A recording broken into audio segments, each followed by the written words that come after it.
प्रिय विद्यार्थियों, मैंने आपके पास आज जो कवितावली का पाठ किया था, हमने 2 कवित और 1 सवैया किया था, उसके 4 प्रश्न आपके पास भेजे थे। आशा करता हूं कि वो आपने अपनी नोटबुक में नोट कर लिए होंगे और साथ साथ में आपने याद करने का प्रयत्न भी किया होगा। आज हम बात करने जा रहे हैं लक्ष्मण मूर्छा और राम का विलाप। ध्यान रखेंगे कि ये रामचरितमानस से लिया गया है पाठ, और ये भी ध्यान रखेंगे कि रामचरितमानस अवधी भाषा में लिखा हुआ है। आगे बात आप याद रखेंगे कि 2 छंद आपने कर लिए हैं, एक कवित और दूसरा सवैया। अब दोहा आपके सामने है, इसके बाद ये चौपाइयाँ हैं, और उसके बाद जो है आप याद रखेंगे बीच में एक सोरठा भी आएगा। ये आपका एक सोरठा है, प्रभु प्रलाप सुनी, ये सोरठा है। और इसके बाद फिर से जो है लास्ट में दोहा आपको मिलने वाला है, यानी कि दोहा हो गया, दोहे के साथ साथ चौपाइयाँ हैं, चौपाइयों के साथ साथ एक सोरठा भी है, और कवितावली से आप कवित और सवैया पढ़ चुके हैं। कुल मिलाकर के तुलसीदास जी से 5 छंद जो हैं आप पढ़ने जा रहे हैं। इसीलिए आप याद रखेंगे कि तुलसीदास की कविता बहुत बहुत महत्वपूर्ण है। इसमें से व्याख्या भी आएगी, और अन्य जो प्रश्न आते हैं 1 नंबर 2 नंबर जो भी हैं, वो प्रश्न भी इसमें से आने की पूरी संभावना है। याद रखेंगे दोहा एक मात्रिक छंद है जिसमें कुल 48 मात्राएं होती हैं। पहले पार्ट में 13 मात्रा होती हैं, दूसरे पार्ट में फिर 11 होती हैं, तीसरे पार्ट में फिर 13 होती हैं, और चौथे पार्ट में फिर से 11 मात्राएं होती हैं। 13 11 24, 24 24 48। दोहे से चौपाई जो है वो बड़ी होती है। आप देखिए ये चौपाई है, और चौपाई में याद रखेंगे कि चौपाई में कुल मात्राएं होती हैं 64। 64 मात्राओं का जो बंधन है वो चौपाई कहलाती है। याद रखेंगे कि ये जो पहला पार्ट है, यहाँ पूर्ण विराम होता है, सिंगल फुल स्टॉप जिसको आप बोलते हैं, और जब ये लाइन पूरी हो जाती बोले बचन मनोज अनुसारी, यहाँ डबल फुल स्टॉप होता है, दोहरा पूर्ण विराम होता है। उसी प्रकार फिर दूसरी लाइन आती है तो फिर single full stop and then double full stop, दोहरा पूर्ण विराम।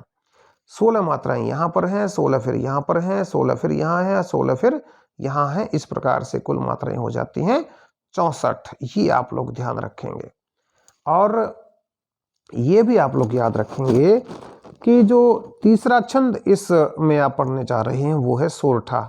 सोरठा जो छंद है वो याद रहे आपको कि ये दोहे का विपरीत है। दोहा जो छंद है उसका उल्टा है।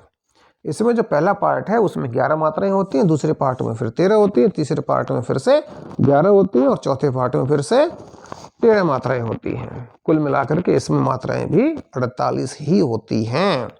और पहचान जो है, मान लिया आप मात्रा नहीं गिन सकते, लघु गुरु का बंधन आपको नहीं पता, या माता राजभान सलगा यगन मगन जगन भगन तगन आपको नहीं पता, तो आपको इतना तो पता है कि आप इनकी लंबाई चौड़ाई देख सकते हैं। आप याद रख सकते हैं कि चौपाई में जो पूरी पंक्ति होती है उसके बीच में एक पूर्ण विराम होता है, और पंक्ति जब पूरी हो जाती है तो दोहरा पूर्ण विराम होता है, और उसी प्रकार से दूसरी पंक्ति बीच में full stop and then last में डबल फुल स्टॉप का सिस्टम होता है। ये आप लोग ध्यान रखेंगे।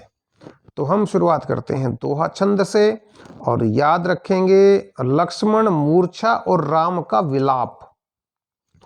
लक्ष्मण मूर्छित हुए, कब मूर्छित हुए? लक्ष्मण मूर्छित हुए तब जब सीता जी का हो गया हरण। रावण जो है सीता जी को उठा ले गए, और राम और लक्ष्मण खोज करते करते, तलाश करते करते जा पहुंचे। पता चला कि सीता का हरण हो गया, और रावण उठा के ले गए, और वहां जा पहुंचे, युद्ध हुआ। युद्ध में जो है लक्ष्मण को जो है शक्ति लगी मेघनाथ की, और लक्ष्मण मूर्छित हो गए। और इसी बीच हनुमान जी जा पहुंचे लंका, और वहां से सुषेण वैद्य को लाए उठा करके, और सुषेण वैद्य लंका के थे, उन्होंने इलाज करने से कर दिया मना। लेकिन फिर जो है उनको कहा गया कि आप वैद्य हैं, और आपके लिए कोई भी राज, कोई भी दोस्त, कोई दुश्मन नहीं होता, आपका फर्ज केवल और केवल इलाज करना है, तो आप इलाज कीजिए और लक्ष्मण को ठीक कीजिए। लेकिन लक्ष्मण मूर्छित थे, और जब सुषेण वैद्य ने नब्ज टटोली और पता चला, तो उन्होंने बताया कि एक ही बूटी है जिसको संजीवनी बूटी कहा जाता है, हिमालय की कंदराओं में वो बूटी मिलेगी, वहाँ से वो बूटी आए और सवेरा होने से पहले आए तो फिर लक्ष्मण के प्राण बच सकते हैं, और यदि वो बूटी नहीं आई तो लक्ष्मण के प्राण नहीं बचेंगे, लक्ष्मण की मृत्यु हो जाएगी। तो राम फिर दुविधा में फंस गए कि अब वो बूटी आए तो आए कैसे। तो हनुमान जी वहीं थे कि प्रभु चिंता क्यों करते हो, मैं लेके आऊँगा संजीवनी बूटी। और हनुमान जी जो है वहाँ से संजीवनी बूटी लेने चल पड़े राम जी की आज्ञा पाकर। हनुमान जी गए और हनुमान जी को दुर्भाग्य से वो संजीवनी बूटी नहीं मिली। कहा जाता है कि वो पूरा का पूरा पहाड़ उठा लाए। तो पहाड़ तो क्या उठा के लाए होंगे, आप समझ सकते हैं कि वहाँ के जो भी झाड़ झंखाड़ थे वो सारा सब कुछ उखाड़ लाए होंगे। उसी को जो है लोगों ने कह दिया कि पहाड़ उठा लाए।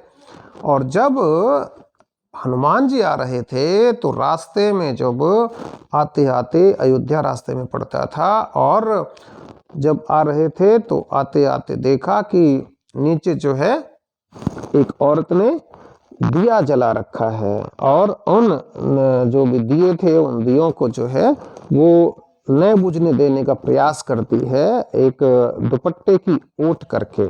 और हनुमान जी जो है वो जब जा रहे थे तो हनुमान जी के मन में जो भी एक बात आई कि ये जो दीपक हैं ये तेरे दुपट्टे की ओट करने से नहीं बचेंगे, ये दीपक तो ये जो बुट्टी है जो मैं लेके जा रहा हूँ इससे बचेंगे। असल में था क्या कि जब राम जी और सीता जी वनवास के लिए जा रहे थे तो लक्ष्मण ने कहा कि मैं भी साथ चलूंगा।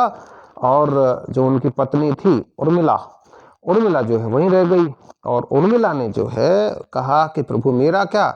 तो लक्ष्मण जी बोले कि ये दिए जब तक जलते रहेंगे तब तक समझना कि मैं सुरक्षित हूँ, और यदि दिए बुझ गए तो समझ लेना कि मैं भी असुरक्षित हूँ, मेरे भी जो प्राण हैं वो निकल गए।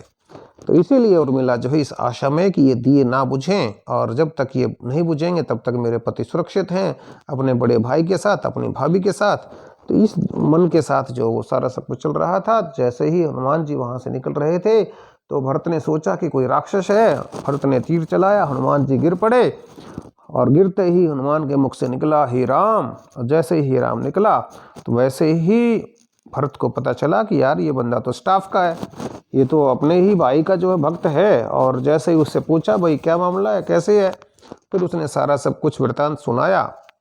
और वृतांत सुनाने के बाद पूरी जो है सेवा की, शुश्रूषा की, और पूरी जो है दवाई मरहम पट्टी करके हनुमान जी को वहां से विदा किया भरत ने। तो जिस समय वहां से हनुमान जी को विदा किया भरत ने, उस समय का ये दोहा है कि तव प्रताप और राखी प्रभु जयहूं नाथ तुरंत, अस कही आयसु पाई पद बंदी चले हनुमंत।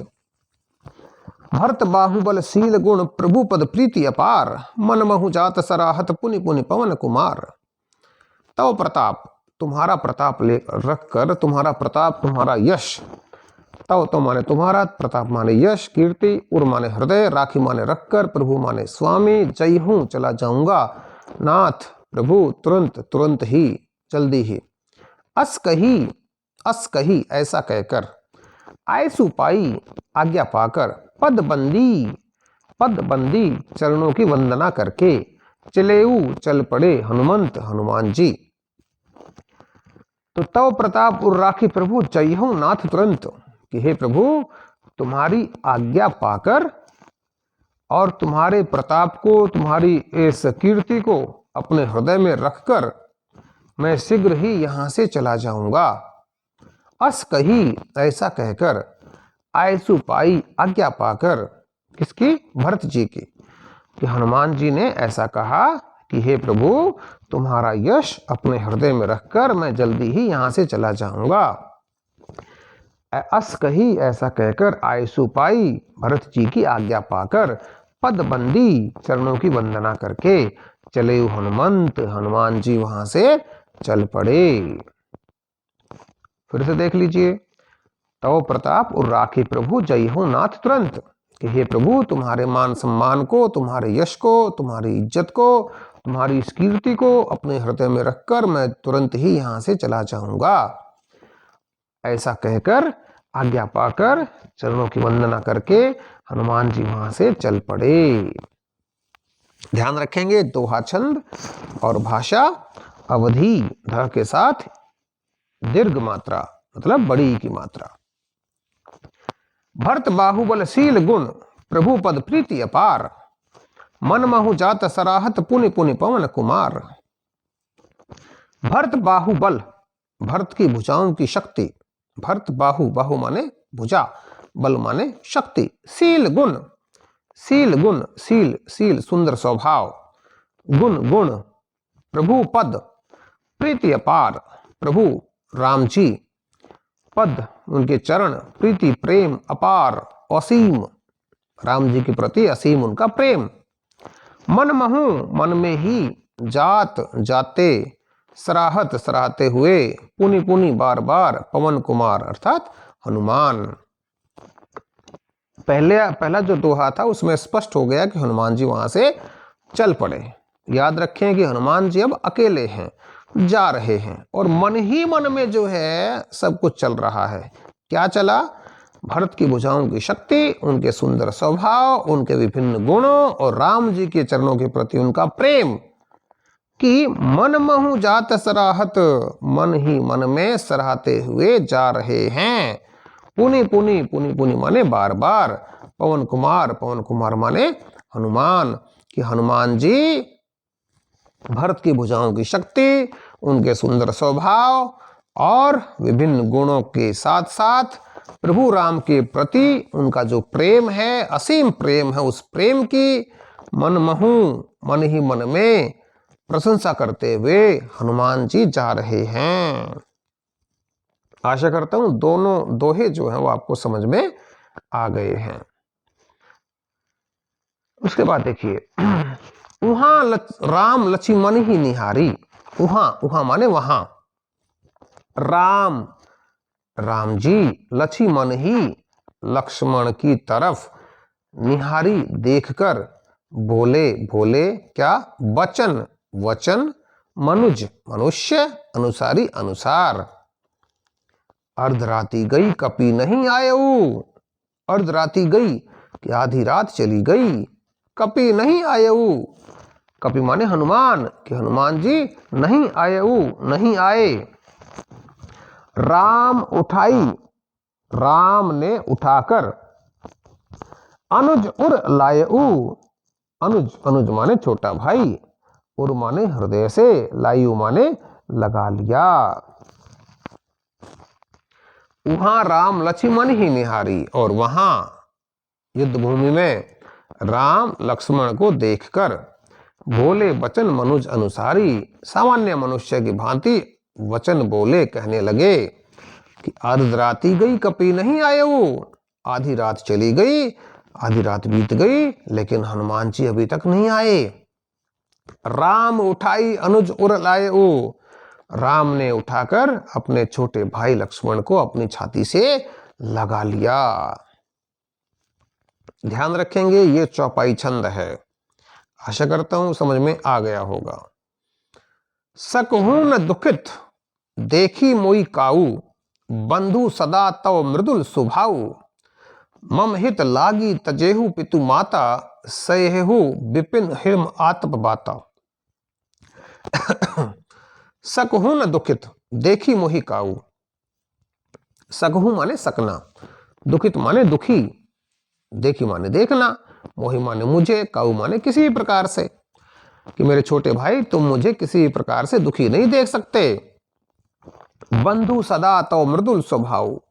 बंधु छोटा भाई, सदा हमेशा, तव तुम्हारा, मृदुल कोमल, स्वभाव स्वभाव, कि तुम्हारा स्वभाव सदा से ही बहुत कोमल रहा है। तुम मुझे किसी भी हाल में दुखी नहीं देख सकते। मम हित मेरे लिए, लागी लगकर, तजेहु त्याग दिए, पितु माता माता और पिता को, सहेहु विपिन सहेहु सहन किए, विपिन जंगल में, हिम आतप बाता। हिम माने भयंकर ठंड, आतप माने भयंकर धूप, बाता माने तूफान। कि तुमने मेरे लिए ही माता पिता को त्यागा और उनको त्याग कर मेरे साथ भयंकर ठंड, भयंकर गर्मी और तूफान आदि सहन किए। चौपाइयां फिर से देख लीजिए। वहां राम लक्ष्मण ही निहारी, उधर लक्ष्मण को निहार कर राम बोले वचन मनुज अनुसारी। सामान्य मनुष्य की भांति वचन बोले। अर्धरात्रि गई कपि नहीं आए, आधी रात बीत गई हनुमान जी अभी तक नहीं आए।